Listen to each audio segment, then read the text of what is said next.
एक गांव में एक बूढ़ा कबूतर रहता था। नाम था बाबा श्वेतपंख। गांव के पेड़ पर कबूतरों की बैठक चल रही है। बाबा श्वेतपंख चश्मा ठीक करते हुए कहते हैं, बच्चों, आज मैं तुम्हें एक जिम्मेदारी देने जा रहा हूं।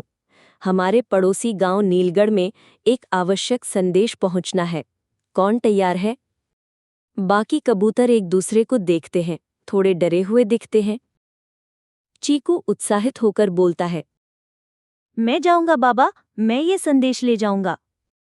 बाबा थोड़ा चिंतित मन से कहते हैं, चीकू, रास्ता लंबा है, जंगल, नदी और शिकारियों का इलाका भी पड़ेगा। क्या तुम तैयार हो? चीकू आत्मविश्वास के साथ बोलता है, अगर मैं कभी कोशिश नहीं करूंगा तो सीखूंगा कैसे? आप मुझे आशीर्वाद दीजिए बाबा। बाबा ने मुस्कुराकर चीकू के पैरों में छोटा सा रेशमी थैला बांधा, जिसमें वो संदेश था। सभी कबूतरों ने तालियां बजाईं और चीकू ने अपने पंख फड़फड़ाते ही संदेश को लेकर नीलगढ़ की तरफ उड़ान भरता है। जब चीकू आसमान में था तब अचानक आकाश में बादल छा गए, बिजली चमकने लगी। चीकू डगमगाने लगा, लेकिन रुका नहीं। चीकू मन में सोचता है, मुझे नदी के उस पार पहुंचना ही होगा। बाबा ने कहा था, डर को पार करना ही साहस है। हवा में एक बाज आता है।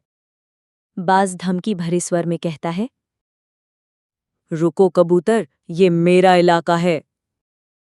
चीकू दृढ़ता से बाज से कहता है, माफ करना बाज भैया, मैं बस एक संदेश लेकर जा रहा हूं, मुझे कोई झगड़ा नहीं चाहिए।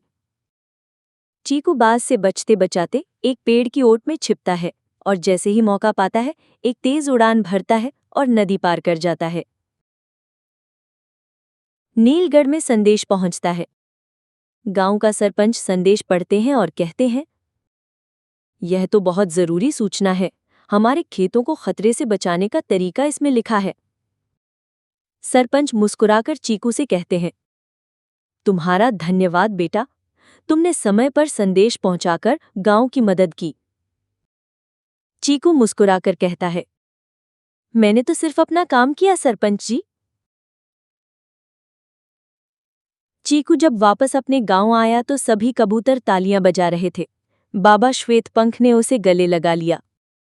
बाबा भावुक होकर कहते हैं, आज से तुम सिर्फ चीकू नहीं, वीर चीकू कहलाओगे।